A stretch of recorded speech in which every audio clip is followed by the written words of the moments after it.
Cada vez, este es el tercer año que vengo, y cada vez que recibo la invitación para estar aquí hablando a las nuevas generaciones que decidieron optar por la carrera de licenciado en Derecho, pues surge la duda, y lo platicamos muchas veces con mi maestro, de qué tema les voy a hablar a los jóvenes que están iniciándose. Y uno siempre está tentado, porque pues tiene uno sus preferencias temáticas, a elegir temas de fondo, jurídicos, hasta de actualidad. Pues hay muchas reformas importantes, está el tema de derechos humanos, cuestiones de derecho constitucional, de interpretación jurídica, de argumentación incluso. Pero en todos estos 3 años hemos optado por dar una visión general de temas que estimamos no se comentan en la carrera. Hay cuestiones, yo no vengo a darles, por ejemplo, consejos o sugerencias o una especie de clase abreviada de derecho penal, o del proceso penal, o de derecho fiscal, porque eso se los van a decir a lo largo de la carrera. Ustedes van a escuchar a sus maestros que van a analizar con ustedes los artículos, la jurisprudencia, van a analizar las sentencias más recientes de la Suprema Corte o de la Corte Interamericana, van a estar sus maestros compartiendo con ustedes el conocimiento jurídico de frontera. Para eso se inscribieron ustedes a la carrera, y eso es lo que ustedes van a hacer en los años que van a estar en las aulas de la FES Aragón. Así que yo no vengo a repetir lo que ustedes ya escucharán de sus maestros. Yo vengo a proponerles algo que quizá se deja de lado en la carrera, que quizá no se le da la importancia o la relevancia que tiene, y sin embargo es algo que la práctica exige. Me refiero al tema, como ustedes escucharon en la presentación, de cuáles son las cualidades en términos generales que tiene que tener un abogado. Naturalmente tiene que saber de cuestiones jurídicas, hay una parte técnica en el ejercicio de la abogacía, pero con eso basta con saber los códigos, basta con haber leído las leyes, basta con estar al día en la jurisprudencia. Mi respuesta, después de 20 años de ejercicio profesional, es que no, hay otras cosas. La práctica exige más. ¿Qué exige? El día de hoy les quiero presentar 8 cualidades que todo buen abogado, que todo abogado que aspire a ser un abogado de excelencia, creo que debe tener. La primera de estas capacidades, la primera de las 8 capacidades que todo buen abogado debe tener, es la capacidad de resolver conflictos. Esto es muy importante. ¿Por qué tenemos, digámoslo con todas sus letras, por qué tenemos mala fama los abogados? Porque la gente piensa que una parte de nuestro trabajo es generar problemas para cobrar por arreglarlos. La gente dice, no, pues ahí está el abogado, pero voy con el abogado, llego con un problema y salgo con un problemota enorme, y además me cobra. Y esto, pues naturalmente hay gente, es como ir al dentista. ¿Quién se despierta un domingo en la mañana y dice, oye, ¿qué vamos a hacer hoy? ¿Vamos al dentista? Nadie hace eso. Ir al abogado, pues tampoco es así como que, oye, ¿qué vamos a hacer hoy en la mañana? Vamos a ver un abogado, a ver qué nos dice. La gente que va a consultar a un abogado es porque tiene un problema. ¿Cómo debemos nosotros de responder a esa gente que va y nos hace una consulta, que va y nos busca profesionalmente? Tenemos que adoptar una mentalidad, esa es la clave, una predisposición psicológica, no para generar problemas, sino para resolver problemas. Ustedes a lo largo de su carrera van a escuchar de sus maestros, se los van a decir en muchas materias, en distintos momentos a lo largo de su carrera, les van a decir que el verdadero abogado, que el abogado de verdad, que el abogado con mayúsculas es el abogado que litiga, el abogado que va a los tribunales, el abogado que interpone demandas, el abogado que promueve juicios de amparo, que usa todos los recursos que les da la ley para defender en tribunales los intereses de sus clientes. Y esto es cierto, pero solo en parte. ¿Por qué? Porque yo creo que más que definir el ejercicio de la abogacía como aquel que patrocina asuntos ante los tribunales y que por tanto alienta un conflicto, aunque sea un conflicto jurídico, un conflicto que se sigue con normas jurídicas, lo que nosotros tenemos que hacer es hacernos una pregunta antes de promover una demanda ante un tribunal. Y la pregunta importante es, ¿cómo puedo resolver el problema que me está planteando mi cliente? ¿Cómo lo puedo resolver de forma rápida y de forma lo más económica posible para los clientes? Porque los clientes, otra de las cosas de las que se quejan los clientes de los abogados es que los abogados cobramos demasiado.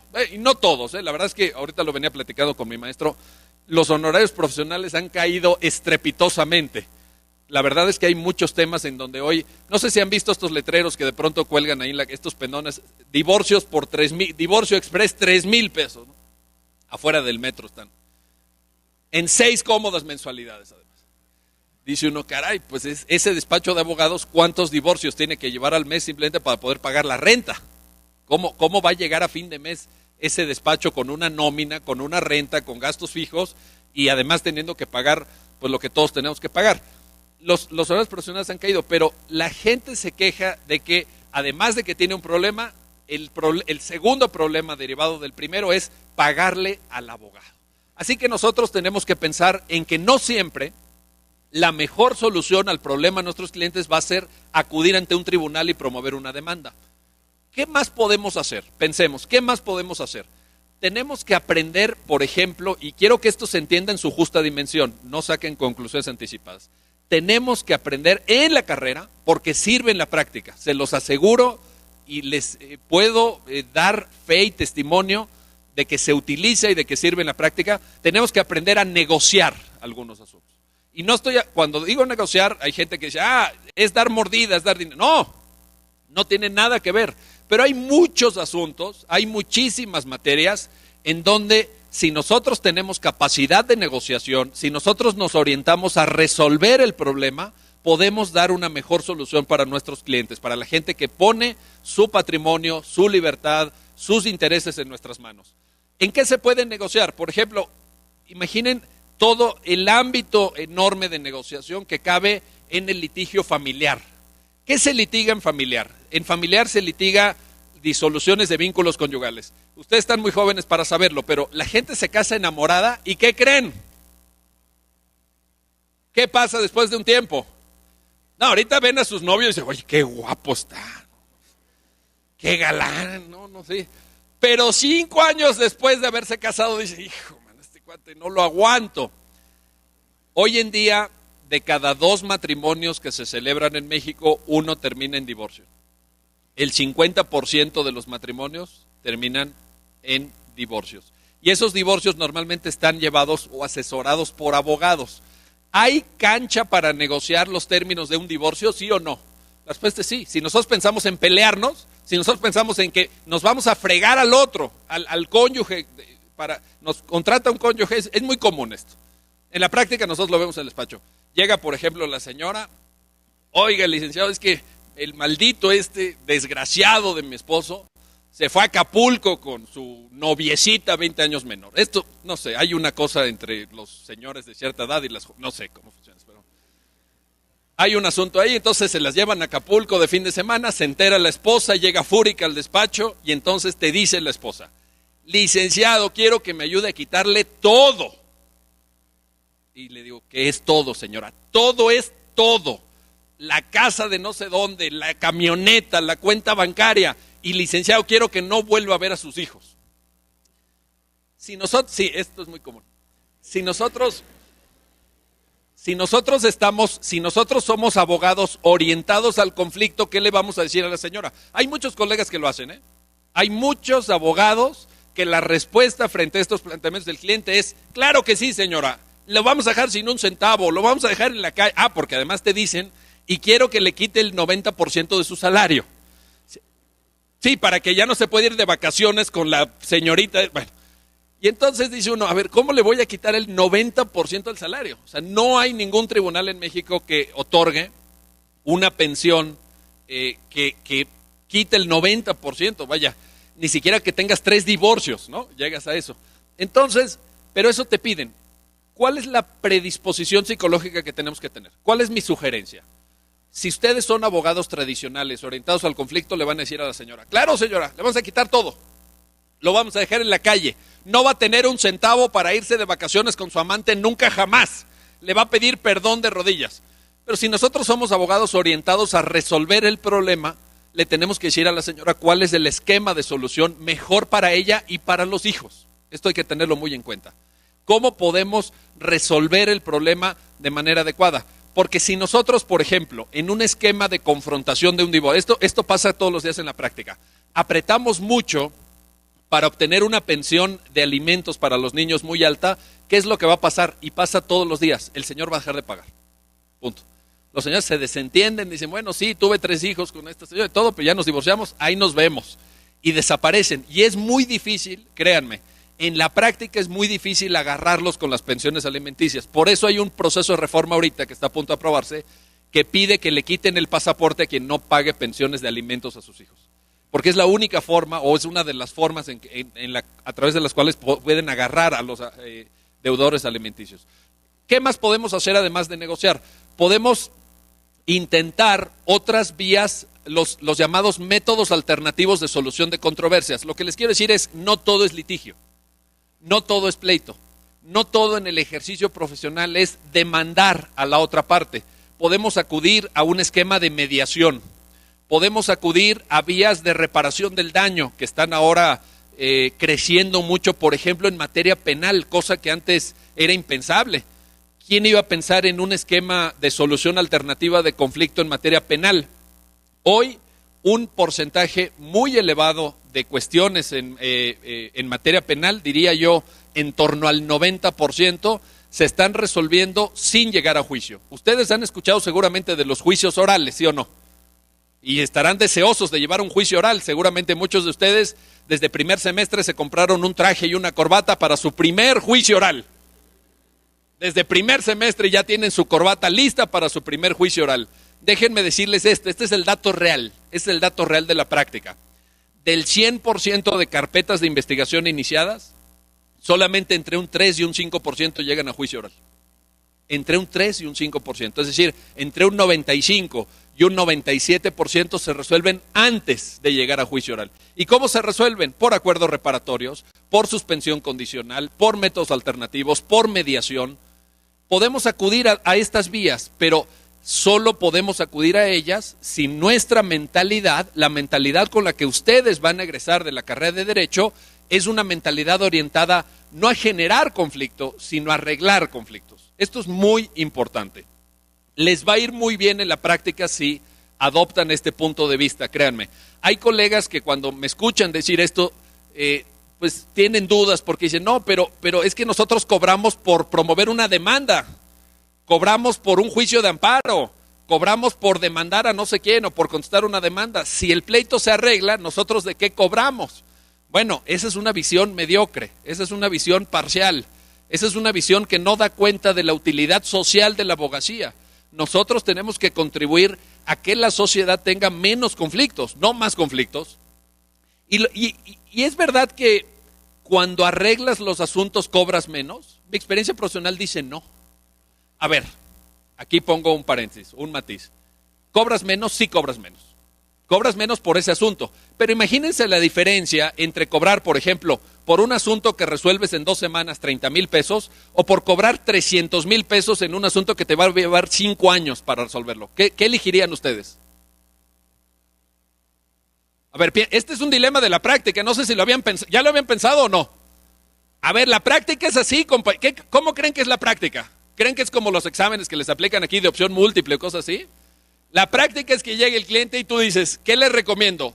¿Arreglamos el asunto y en 2 semanas y yo cobro 30,000 pesos? ¿O nos vamos a un pleito eterno donde voy a promover muchísimas demandas y voy a tener muchas audiencias a lo largo de 5 años y le voy a cobrar 300,000 pesos? ¿Qué harían ustedes? ¿Qué harían ustedes? Saquen la cuenta. A ver, saquen la cuenta rápido. ¿Qué conviene más? 30,000 ahorita, ¿sí o no?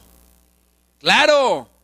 ¿Por qué? Porque tú atiendes ese asunto y dentro de 2 semanas ya estás atendiendo otro asunto. Y en 2 semanas estás atendiendo otro asunto.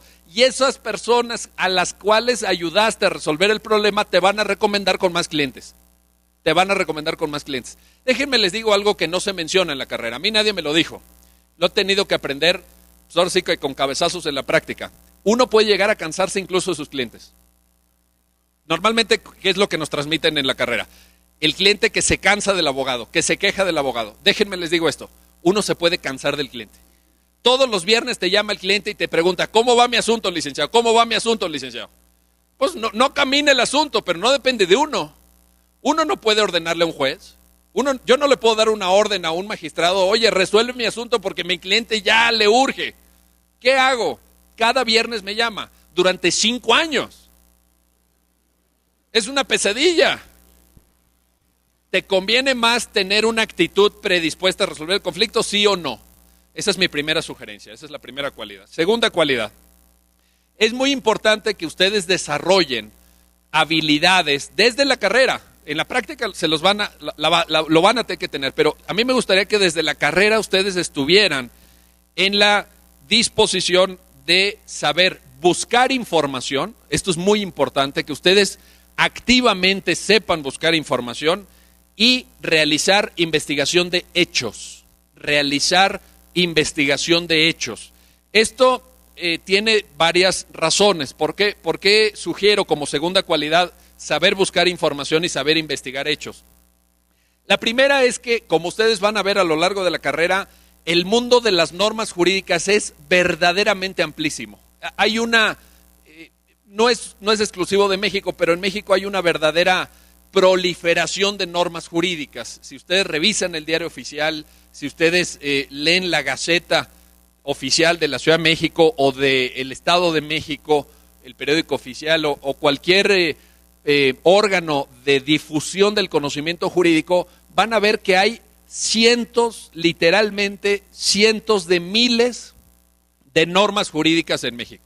Y cuando llega a veces un cliente al despacho a las 9 de la noche, un viernes, y te plantea un asunto y te dice, oiga, licenciado, pero es que hay que contestar la demanda el lunes, es el último día. Y dice, oiga, si el código dice que tiene usted 30 días, ¿por qué me vino a visitar el viernes a las 9 de la noche? ¿No? Ya va cerrando el despacho y llega oiga, 5 minutos, licenciado. Le quito 5 minutos y ahí te pone el asunto. ¿Lo aceptas o te vas a ver la telenovela de las 10?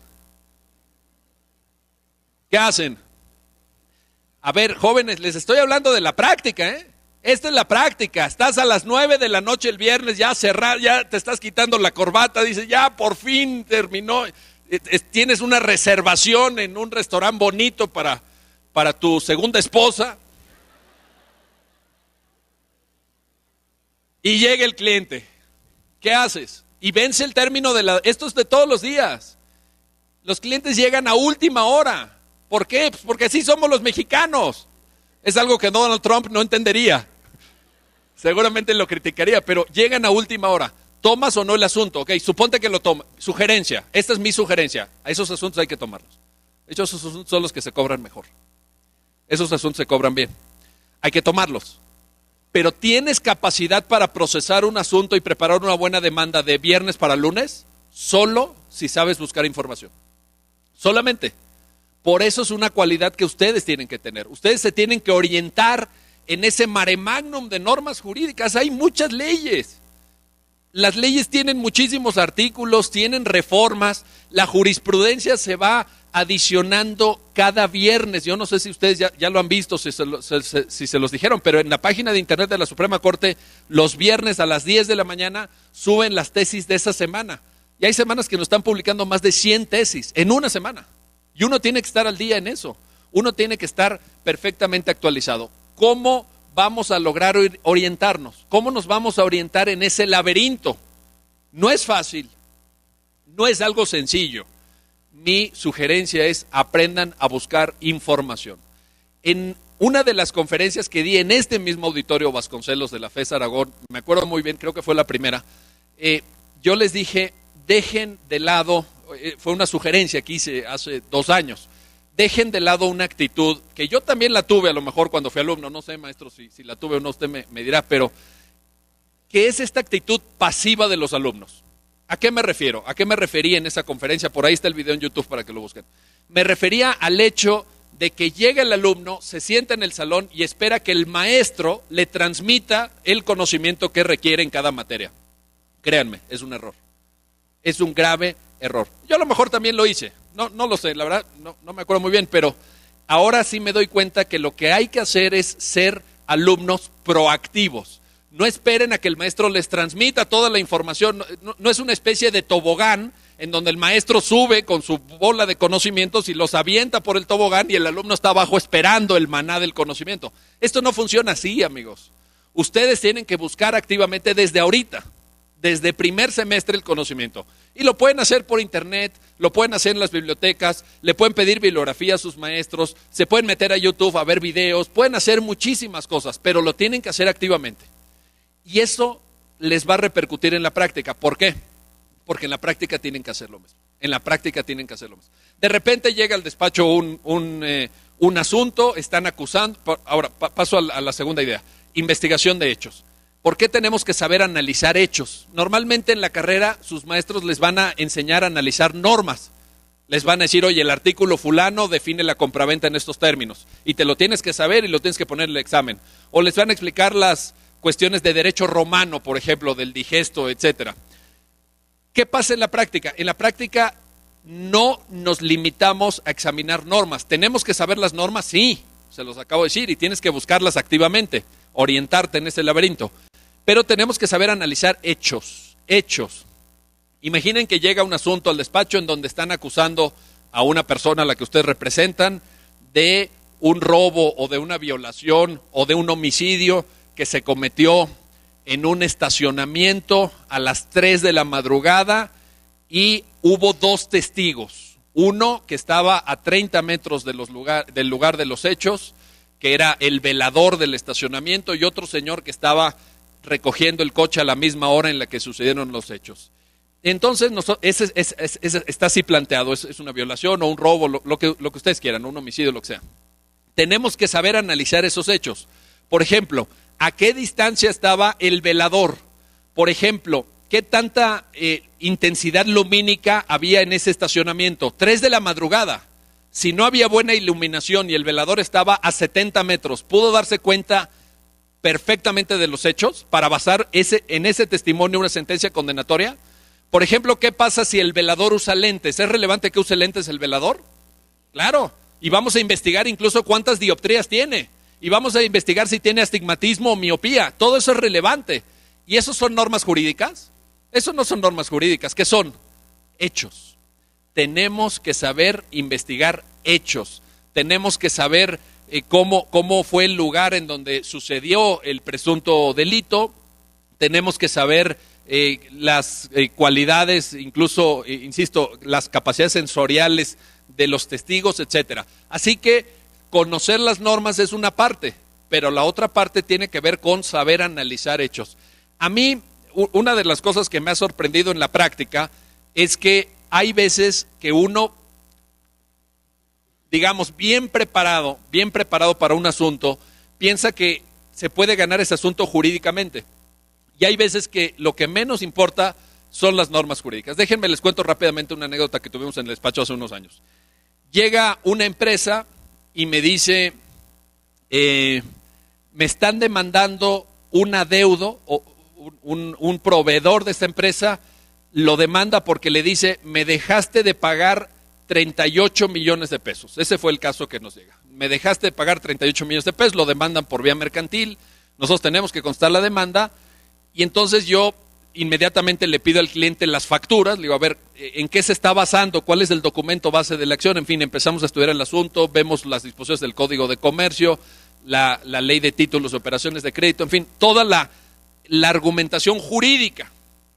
Y ya estábamos metidos en eso, llevábamos 3 días clavados en ese asunto, trabajando en ese asunto 10 horas diarias, y de repente llega un pasante de mi despacho, me dice, oiga doctor, ¿ya vio la escritura que le da poder al abogado para promover el juicio de la parte contraria? Le digo, a ver, espérame, estoy aquí con la factura, o sea, ve el monto de facturas que o sea, ve esta montaña de documentos, no me distraigas. Doctor, ¿ya vio la escritura notarial que le da poder? Le digo, a ver, espérame, este es un asunto, estamos 38 millones de pesos, concéntratele. Doctor, ya vio, a ver, ¿qué pasa con, a ver, tráiganme la escritura? La demanda era en la Ciudad de México, las 2 empresas tenían su sede en la Ciudad de México, la escritura la había expedido un notario de Chiapas. Entonces yo dije, a ver, ¿por qué una empresa que tiene un pleito en la Ciudad de México, que va a promover un juicio en la Ciudad de México, que tiene su sede en la Ciudad de México, va a Chiapas a pedirle a un notario que haga una escritura? Como que no me checa, ¿verdad? Dije, a ver, ¿quién es este notario? Bueno, no les quiero hacer el cuento largo, ni puedo darles más datos por razones de secreto profesional, pero el chiste es que detectamos que ese notario había sido demandado por expedir escrituras falsas, por hacer testimonios notariales falsos, y un año antes de que expidiera esa escritura, había sido suspendida su patente notarial. Es decir, no tenía facultades. ¿Importaron las facturas? ¿Qué fue lo que yo le contesté en el juicio? Señor, usted no tiene capacidad jurídica para demandar a la empresa de mi cliente. ¿Por qué? Porque el poder notarial que tiene fue expedido por un notario que no podía expedirlo. Tan, 38 millones, 32 millones, 15 millones, 6, nada, cero, se llevaron 0 centavos. Y no importa si sabes mucho derecho mercantil o sabes poco derecho mercantil, ¿qué importó? Tu capacidad de analizar hechos. Tu capacidad de analizar hechos. Le estoy hablando de casos reales. Entonces, esa es la segunda cualidad que les quiero compartir esta tarde. Tercera cualidad importante. Los abogados necesitamos desarrollar amplias capacidades comunicativas. Amplias capacidades comunicativas. Esta sería la tercera de las cualidades que yo sugiero que ustedes desarrollen, que ustedes busquen activamente, que ustedes tengan. Capacidades comunicativas tanto de forma escrita como verbal. ¿Por qué? Porque la herramienta de trabajo de nosotros los abogados, aquello con lo que nosotros trabajamos en el día a día es la palabra. ¿De qué están compuestos los códigos? De palabras. ¿Cómo está escrita la Constitución? A través de palabras. ¿Qué es lo que integra o qué es lo que compone una demanda, una contestación de demanda? Palabras. Así que en la medida en que nosotros seamos excelentes manejando el idioma, manejando el lenguaje, sabiendo utilizar de manera apropiada, correcta, idónea, pertinente las palabras, vamos a ser mejores abogados, vamos a ser mejores profesionistas del derecho. Y aquí la pregunta es muy sencilla. ¿Saben ustedes escribir bien? ¿Saben redactar bien? ¿Redactan con claridad? ¿Redactan con nitidez o echan puro rollo, bla, bla, bla, faltas de ortografía, párrafos de 58 líneas? ¿Tienen esa capacidad o no? Y la segunda pregunta, ¿están preparados para hablar en público? ¿Qué va a pasar en una audiencia oral? Ya se compraron su traje, su corbata, las damas su traje sastre para su primer juicio oral. ¿Pero basta con eso? ¿Basta con que vayas muy elegante? El juez le va a decir, licenciada, pase usted aquí al frente, tiene usted 15 minutos para exponer su teoría del caso, dígame qué pasó, te va a decir el juez. Y en ese momento, claro, en tu primer juicio oral va a estar tu mamá en el público, ¿no? Ese es el primer obstáculo que tienes que superar psicológicamente. Y te va a estar regañando, traes chueca la corbata. Tú te estás intentando acordar del artículo 284, fracción 15ª, párrafo segundo, ¿no? Y tu mamá te dice, traes chueca la corbata. Pero bueno, el chiste es que te va a decir el juez, tienes 15 minutos para exponer tu teoría del caso. ¿Están preparados para eso? ¿Están preparados, por ejemplo, para cuando de repente ustedes están interrogando a un testigo y el abogado de la parte contraria dice, ¡objeción! ¿Qué hice? ¿Qué hice mal? Y el juez dice, no al lugar, sigue sin... ¡Objeción! Otra vez. 15 objeciones. ¿Están preparados para eso o no? ¿Para no perder la concentración? ¿Para continuar con tu línea argumentativa, con tu línea de interrogatorio? ¿Están preparados para formular alegatos de apertura, alegatos de cierre? Ahora hay una, no quiero decir que es una moda, es verdaderamente ya la realidad. Cada vez en más materias se está litigando en audiencia oral. Todo lo mercantil ordinario, no por vía ejecutiva, luego cuando yo en mercantil van a ver la diferencia, pero todo lo mercantil por vía ordinaria se está litigando con oralidad. Todo lo familiar en la Ciudad de México se está litigando con oralidad. Todo lo penal se está litigando con oralidad. Todo lo penal, fraude, homicidio, violación, delitos contra la salud, delitos financieros, etcétera, se está litigando con oralidad. ¿Qué va a pasar el día que tengan ustedes que enfrentarse a una audiencia oral si no tienen este dominio del lenguaje? Esta capacidad comunicativa. Y aquí sí no vale el típico, porque también me los he encontrado en la práctica, ¿no? El típico que dice, no, hombre, las audiencias, yo fui campeón de oratoria en la prepa.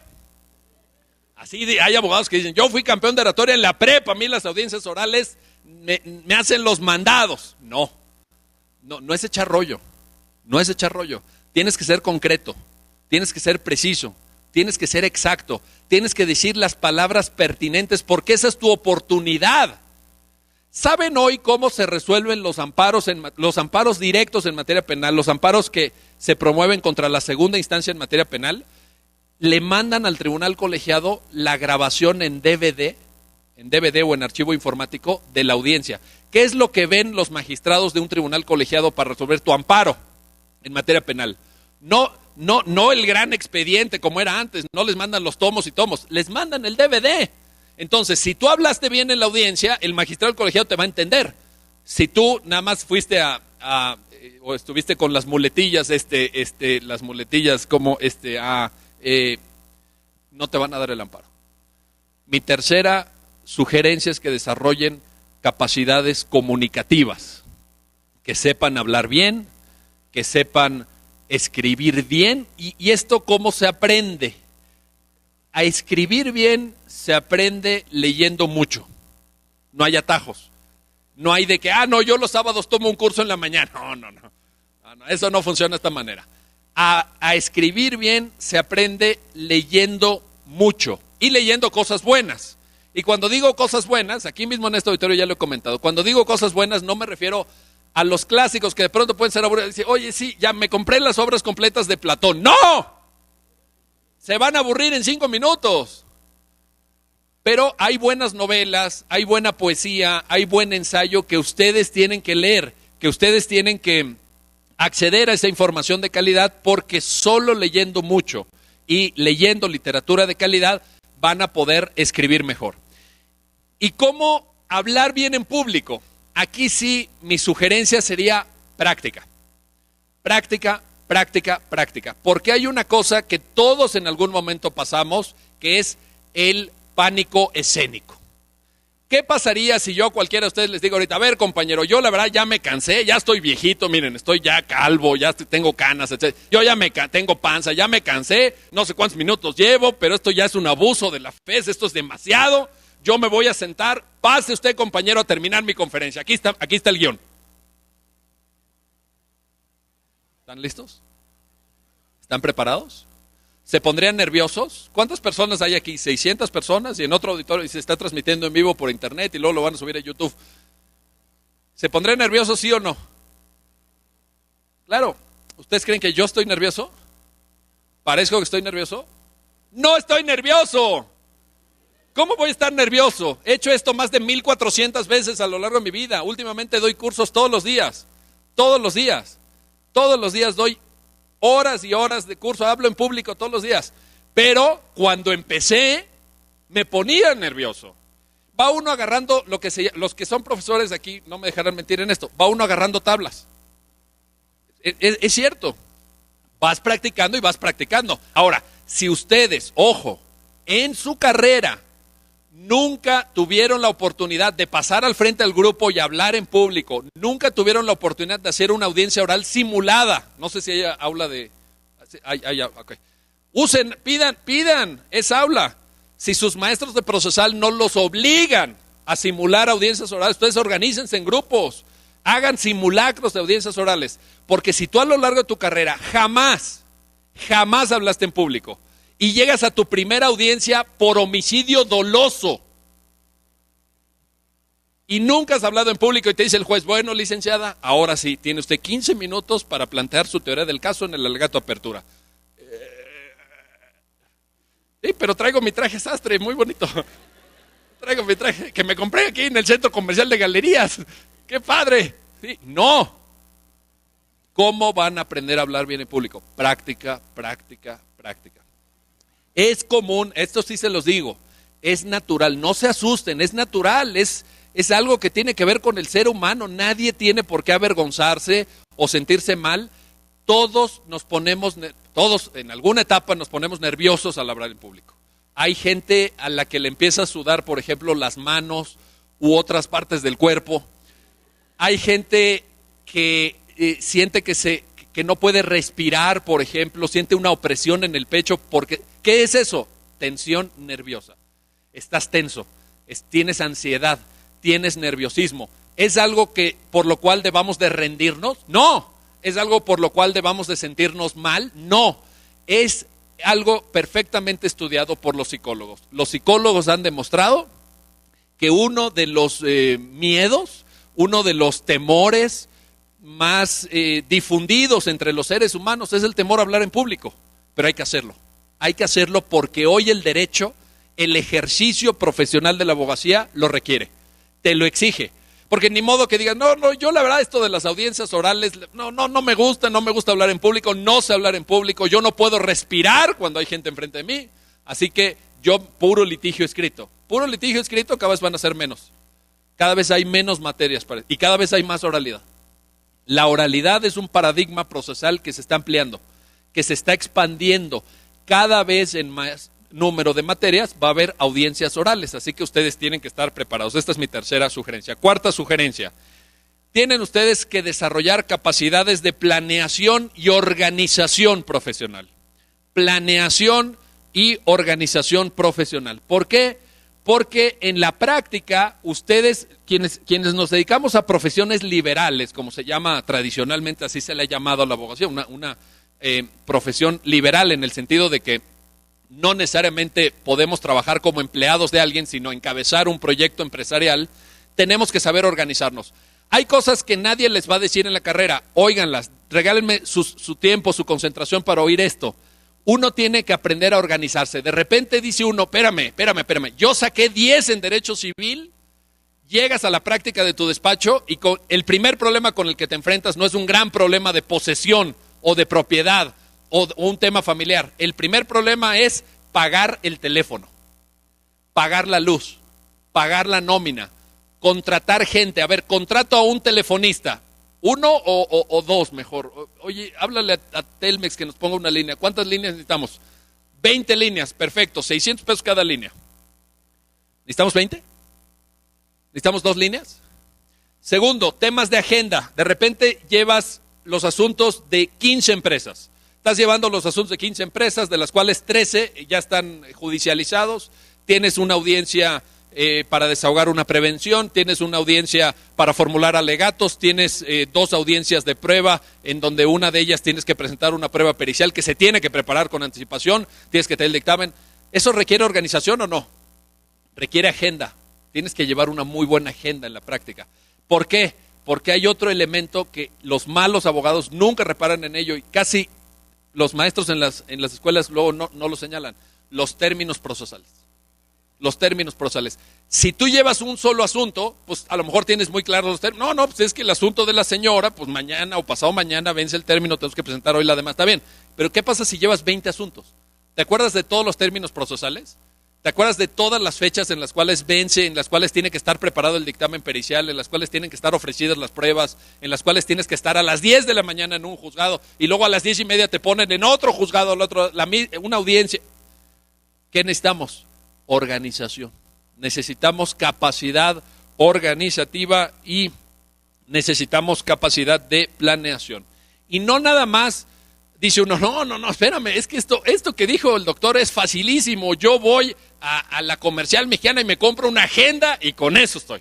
Listo, ese punto está solucionado, me compro una agenda, están de oferta ahorita en septiembre, van a estar de descuento las agendas, 200 pesos, ya está solucionado. No, ¿por qué? Porque tienes que organizar y planear tu trabajo, pero también el trabajo de los demás. También el trabajo de los demás.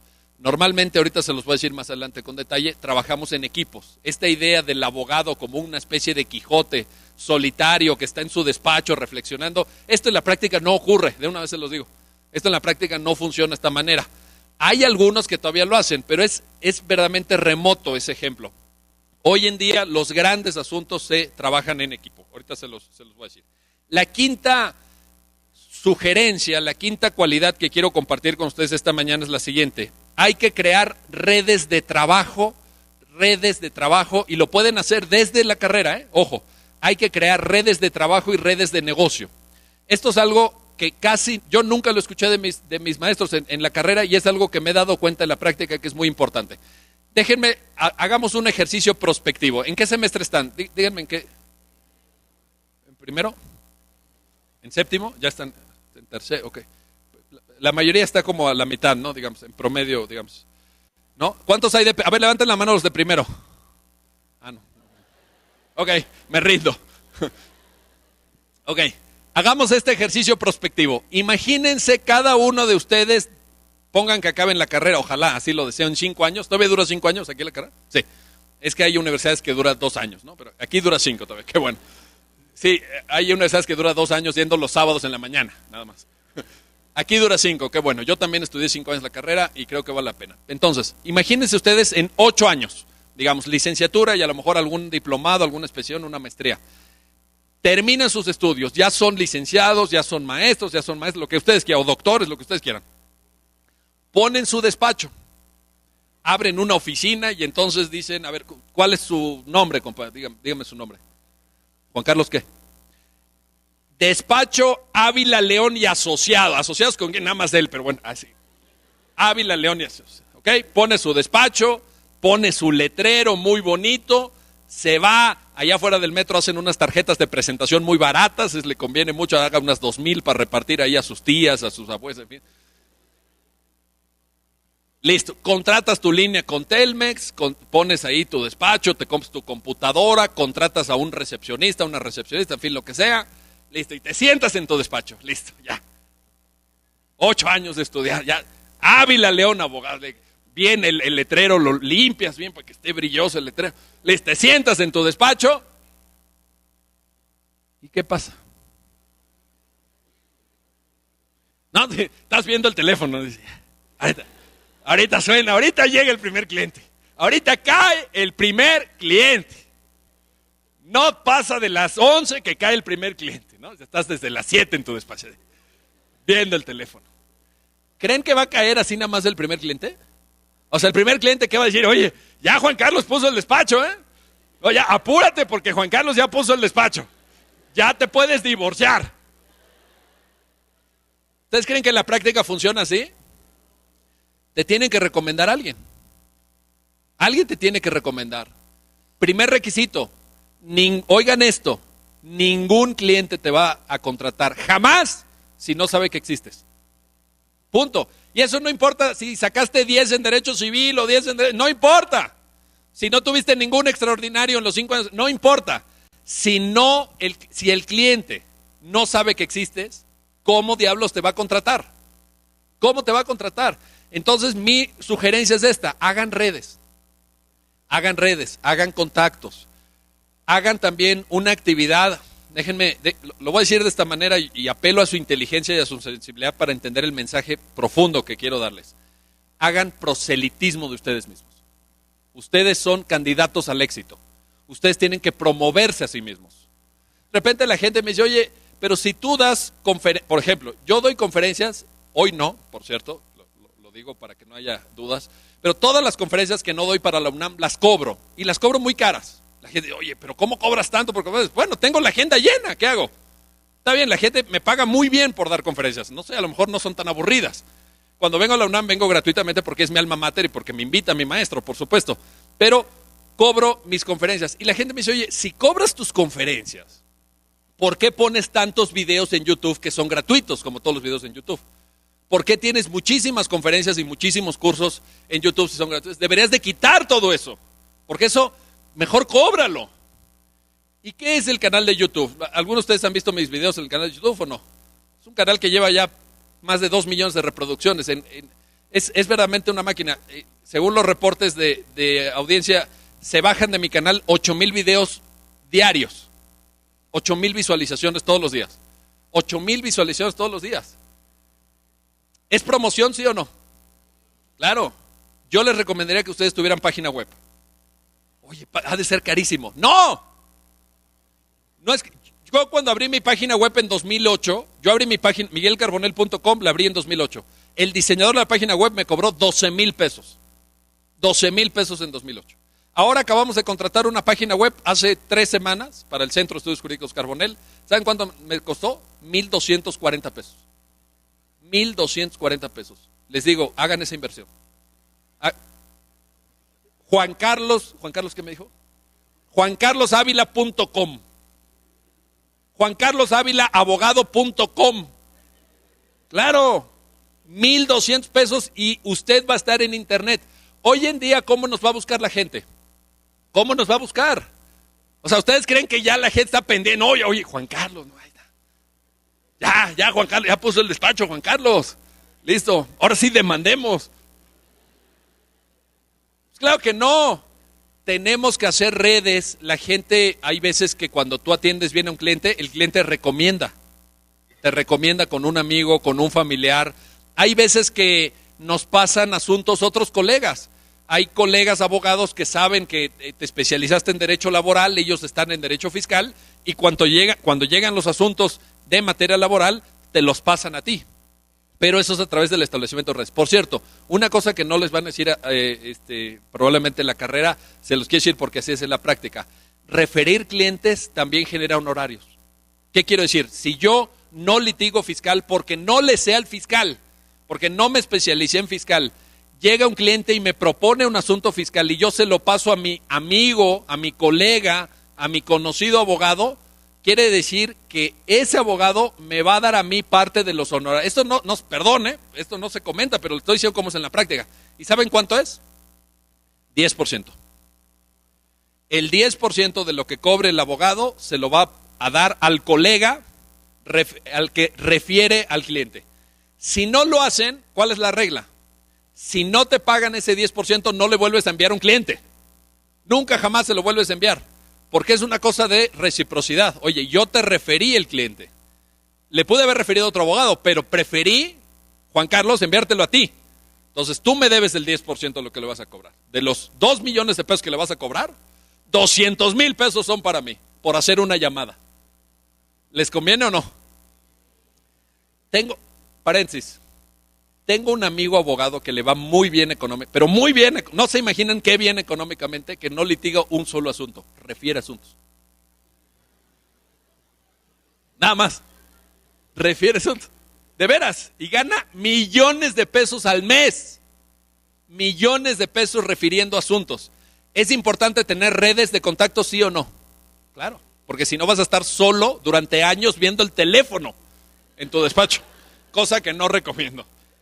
La sexta cualidad que les recomiendo esta mañana es tener capacidad de trabajar en equipo.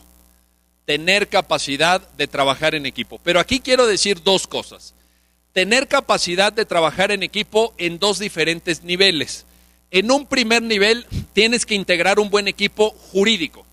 Es decir, tienes que tener colegas, tienes que tener socios en el esquema de organización administrativa que ustedes desde luego prefieran, pero ciertamente hoy la práctica profesional, lo que buscan las empresas que contratan abogados, lo que buscan los clientes con asuntos importantes, no es al abogado que está ahí solo, él que es el que abre, es el que barre en el despacho, es el que limpia, es el que prepara el café, es el que contesta los emails, el que sirve el agua. No, quieren equipos de trabajo. Y además les voy a decir una cosa, en la práctica es indispensable por la sencilla razón de que los asuntos que valen la pena son enormemente complejos. Enormemente complejos. Y yo lo que he visto es que por más preparado y capacitado que estés, es difícil que tú como abogado único, solitario, solo, puedas atender un asunto grandote. Es muy complicado. La verdad es que los asuntos que valen la pena se han venido haciendo cada vez más complejos. El ordenamiento jurídico mexicano es muy complicado. Los asuntos cada vez tienen mayor profundidad y es difícil que tú solo, sin el apoyo de un equipo precisamente, puedas hacerte cargo de ese tipo de asuntos. Así es que en un primer nivel hay que armar buenos equipos jurídicos. Pero, en un segundo nivel tienen ustedes que aprender a trabajar en equipo con personas de otras disciplinas. Esto es algo que yo escuché mucho en la carrera. Mis maestros me decían, no, es que el conocimiento transdisciplinar o el trabajo transdisciplinar. Y yo la verdad nunca entendí a qué se referían. Nunca supe por qué mis maestros me decían eso. Pero ¿saben qué? Lo aprendí en la práctica. Hace un tiempo llegó un cliente al despacho y nos propuso asesorarlo en un tema de redes de telecomunicaciones. Resulta que era una empresa que había competido por una concesión de la banda del espectro radioeléctrico, había perdido en la licitación, había estimado que las condiciones de la licitación habían sido injustas, perjudiciales para su empresa, que no había competido en igualdad de circunstancias, y nos pedía analizar la viabilidad de una impugnación del proceso de adjudicatorio de ese espacio de banda del espacio radioeléctrico. Y entonces, pues es una empresa que se dedica a eso, llegó con toda la documentación al despacho, la empezamos a ver, y yo, como después de 2 días de estudiar el asunto, le dije a mi equipo de trabajo, le dije, oigan amigos, yo no sé ustedes, pero yo no estoy entendiendo nada. Yo no sé qué es esto de los 600 megahertz, ¿qué es eso? No entiendo, yo nada más le sé cambiar al radio. Punto, es lo más que sé hacer. Entonces yo no entiendo nada. Y entonces nos pusimos a averiguar, pedí a través de una serie de amigos, que, oye, ¿quién es el ingeniero número 1 en telecomunicaciones de México que me ayude a entender este asunto? No, pues un cuate que está en Monterrey, a ver. Le hablo al cuate, oiga, ¿usted nos podría ayudarse? Sí, cómo no, a ver, el asunto trata de esto, ¿puede usted venir a una reunión aquí? Sí, venga, va. 3 días después ya está en el despacho en la Ciudad de México. Hablamos del asunto, ¿qué? Le digo, propóngame sus honorarios. ¡Sax! Así unos honorarios, así. ¡Pum! Grande, o sea, dije, este cuate se va a llevar el 60%. ¿Qué hago? ¿Lo contrato o no lo contrato? ¿Qué creen que hice? Le pagué sus honorarios. Muchísimo dinero me costó, pero ¿qué hago? ¿Hago un doctorado en telecomunicaciones en una semana? No puedo. ¿Qué hago? Temas medioambientales, por ejemplo, ahora hay una gran litigiosidad en ciertas partes de la República, en otras no, pero por ejemplo Quintana Roo, Baja California, Sonora en parte, Sinaloa, Yucatán en parte, hay una gran litigiosidad de temas medioambientales. Los temas medioambientales, créanme, cuando lo ven en la práctica se van a acordar lo que les voy a decir. Los temas medioambientales los tienes que ver con biólogos. Los tienes que ver con biólogos, porque uno no entiende, sí, de repente, no, es que la planta no sé qué, esa no la puedes tocar, porque se tiene que... ¿Qué es eso? ¿De qué diablos me hablan? ¿No? Uno, así lo más que ha visto de plantas, pues no sé, el árbol que está aquí afuera, no sé ni de qué tipo, o sea, no tengo idea. Entonces tienes que trabajar con biólogos. Temas fiscales, tienes que trabajar con contadores. Tienes que trabajar temas de competencia económica, tienes que trabajar con economistas. Por ejemplo, cuando te dicen una empresa es predominante en un sector económico, tienes que trabajar con economistas que te hagan los cálculos de predominancia. ¿Qué tan predominante es? ¿En qué momento una empresa impide la competencia de otras empresas? Entonces, son 2 niveles, no sé si lo estoy explicando de manera clara. Tienes que hacer buen equipo jurídico, ese es tu primer paso. No tienes que plantarte la abogacía como un ejercicio solitario. Y 2, tienes que saber trabajar con contadores, con economistas, con biólogos, con ingenieros, etcétera, que no siempre van a hablar tu mismo lenguaje. Ojo, el lenguaje de un ingeniero es muy diferente al lenguaje de un abogado. Y tienes que hacer un esfuerzo de comprensión, un esfuerzo de apertura, hasta un esfuerzo de tolerancia. Hay que tener paciencia con los ingenieros particularmente. No es cierto. Es broma. Séptima cualidad que quiero referir esta mañana. Capacidad de adaptabilidad al cambio. Esto es muy importante. Capacidad de adaptabilidad al cambio. Esta idea de que ustedes van a estar trabajando en los mismos asuntos durante 30 o 40 años es una idea que corresponde al pasado. Es una idea que hoy ya no funciona. Déjenme, se los cuento con una anécdota. Tengo un amigo que es un exitosísimo penalista. Es el titular de uno de los despachos penalistas más importantes de este país. Y hace unas 2 semanas me lo encontré en el aeropuerto. Y le dije, oye Pepe, hace mucho que no te veía, ¿dónde has estado? Me dijo, no, acabo de regresar de estar 3 semanas en Panamá.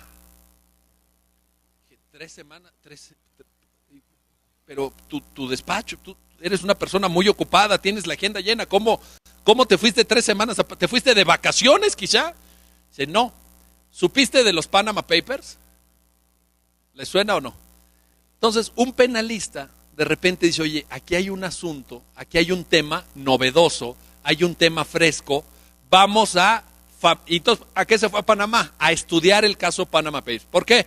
Porque se quiso preparar en ese asunto en vez de quedarse sentado en su despacho llevando los mismos temas de siempre, llevando los mismos asuntos de siempre. Entonces, ustedes tienen que estar adaptados al cambio. Por ejemplo, cuando a mí me tocó estudiar la carrera, nunca hubiera imaginado lo mucho que se puede avanzar jurídicamente con el litigio medioambiental. Hoy hay litigio medioambiental y hoy hay litigio que vale la pena. Antes, por ejemplo, los despachos de fiscalistas ganaban muchísimo dinero. Durante años, litigar fiscal era una mina de oro. Se hacían verdaderamente multimillonarios los abogados. Hoy el litigio fiscal ha cambiado de naturaleza. ¿Por qué? Porque las leyes fiscales ya no son declaradas inconstitucionales por la Suprema Corte. Yo tengo amigos de despachos que ganaron litigios de grandes empresas contra el Estado mexicano, que les ahorraron a esa gran empresa, por decir algo, 60 mil millones de pesos de impuestos. La empresa le estás ahorrando, porque ganaste el pleito, 60 mil millones de pesos. Bueno, para que se den una idea, esos asuntos, de ese volumen, se pueden cobrar, por ejemplo, de honorarios entre un 5 y un 10%. Échele números. ¿Qué tal? Con uno de esos te jubilas. Uno de esos te jubilas. Listo, ya estás. No hace falta más. Te cae un asunto de esos, ya está para toda la vida, te compras tu departamento en Miami, te compras tu yate, te subes al crucero que da la vuelta al mundo con tu esposa una vez cada año, listo, ya estás. Ya la hiciste para siempre.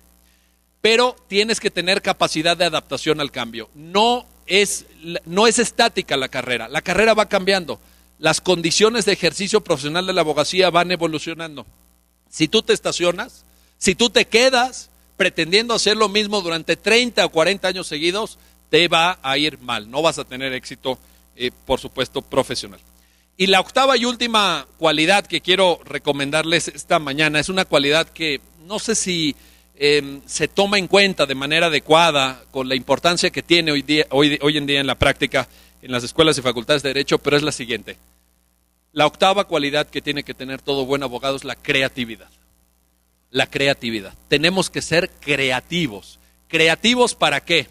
Hay muchas personas, y espero que no sea su caso, que estudian Derecho pensando que al estudiar Derecho van a poder encontrar un trabajo. Ir y tocar una puerta y que les den trabajo. Créanme, si quieren tener éxito de verdad, no para ganar ahí un sueldo ahí mediocre o para tener una jornada laboral de las 9 a las 5, no. Si quieren tener éxito de verdad, mentalícense para que cuando ustedes salgan de la carrera no vayan a encontrar un trabajo, sino que ustedes creen un trabajo. Ustedes pueden crear un trabajo, ustedes pueden ser una fuente original de trabajo, una fuente original de ingresos que les provea a ustedes y a su familia de una vida decorosa.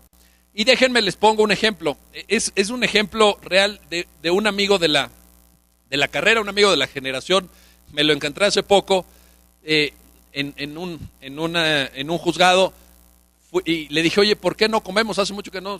Total que fuimos a comer, le dije, oye, ¿a qué te dedicas? Me dice, no, hombre, me va re bien. Me contó este caso, fíjense, se los voy a pasar. Esta es una anécdota que creo que vale la pena para que vean cómo la creatividad.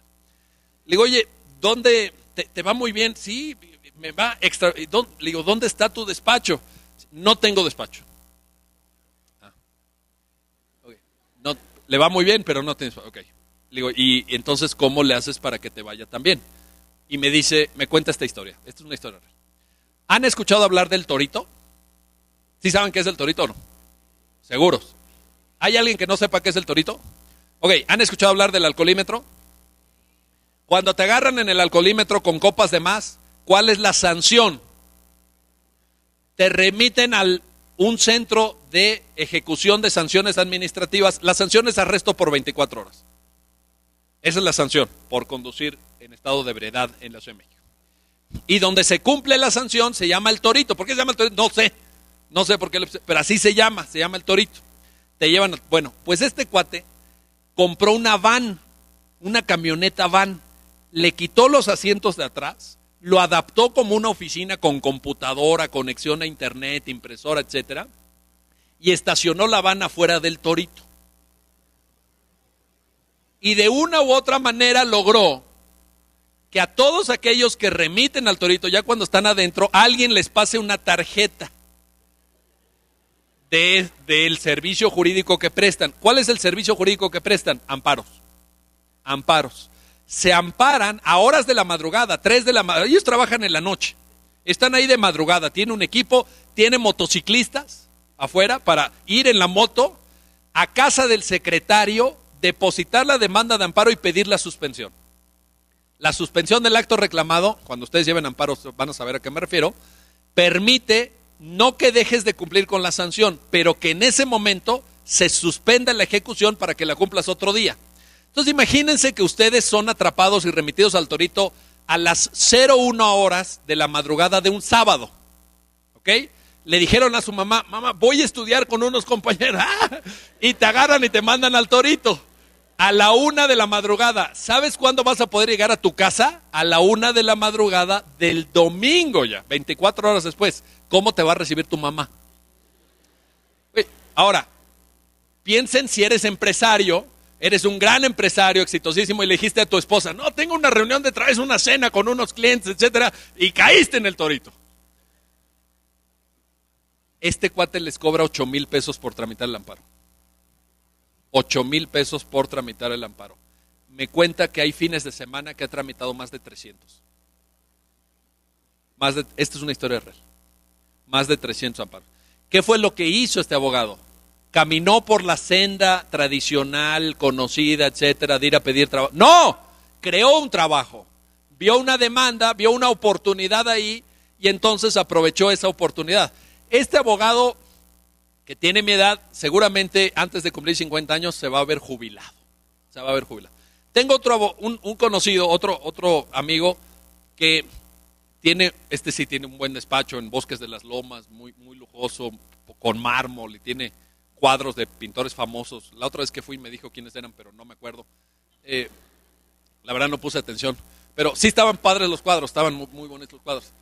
Y era puro mármol y el despacho estaba realmente muy elegante en Bosques de las Lomas. Es un despacho que yo calculo, no sé, no soy experto en bienes raíces, pero debe costar ese despacho unos 20 millones de pesos más o menos. Entonces, le digo, oye, pero para pagar un despacho así has de trabajar mucho, ¿verdad? Me dice, no, aquí tenemos jornadas laborales pues un poquito reducidas. ¿Reducidas qué significa? Pues trabajamos de lunes a jueves como de 10 de la mañana a 1 de la tarde. Le digo, ¿cómo? En la tarde no regreso, o sea, yo estoy en mi despacho hasta las 11, o sea, tú en la tarde no. Dice, y luego le hablo de repente y me dice su secretaria que está en un crucero con su esposa. Digo, oye, a ver, aquí hay algo que no entiendo, ¿qué haces? Porque todos los abogados estamos todo el día rompiéndonos la cara y buscando clientes y resolviendo asuntos y tú eres multimillonario y no. ¿Qué haces? Este despacho se dedica solamente a redactar contratos para grandes estrellas deportivas.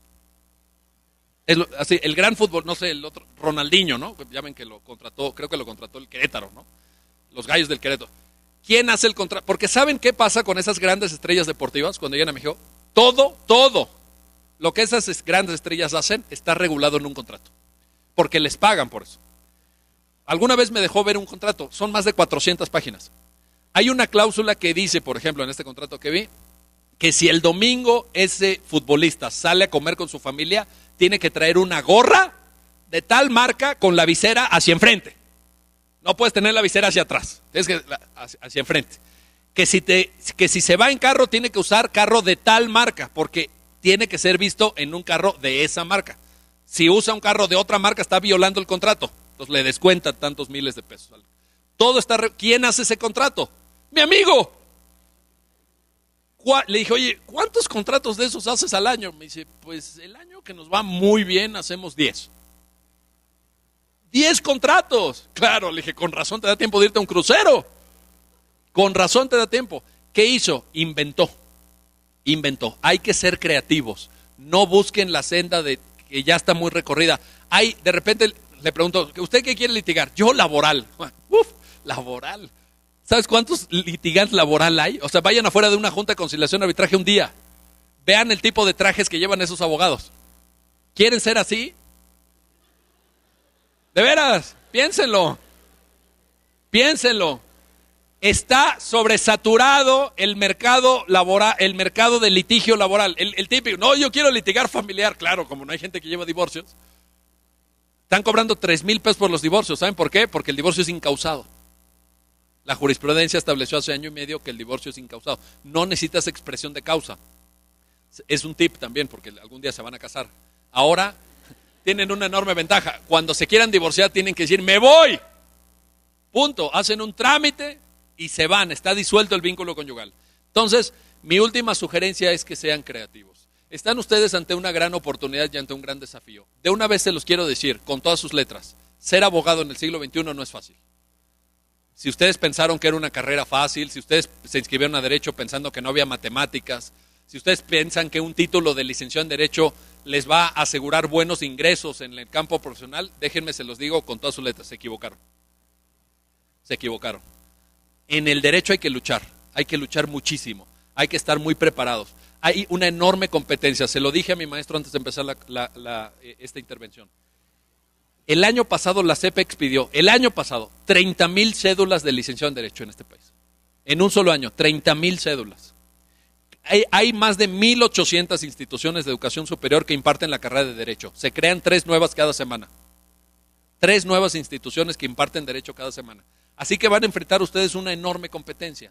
Si no están preparados, si no saben no solamente las cuestiones jurídicas, sino estas que acabo de decir, si no son capaces de hablar bien en público, si no son capaces de escribir bien, si no se organizan adecuadamente, si no tienen redes de contacto para trabajar y redes de negocio, si no son capaces de trabajar en equipo y hablar con profesionales de otras disciplinas, probablemente no tengan el éxito que se merecen. Así que esto es lo que les he querido compartir. Les deseo muchísimo éxito en su carrera. Creo que pueden ustedes sentirse orgullosos de que están en una gran facultad, en una gran universidad como es la Universidad Nacional.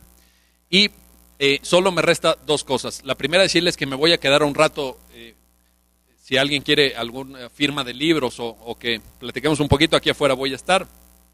Y la segunda, agradecer, como empecé diciéndolo, agradecer el enorme privilegio de que me hayan regalado unos minutos de su tiempo, que me hayan permitido esta conversación con ustedes para enfrentar algunos de los retos, de los desafíos de la abogacía que ustedes en muy poco tiempo tendrán ante sí. Muchísimas gracias por su atención.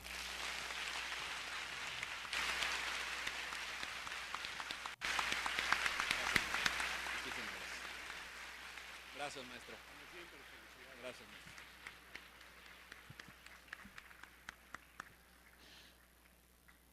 Muchas gracias, doctor, por su excelente conferencia.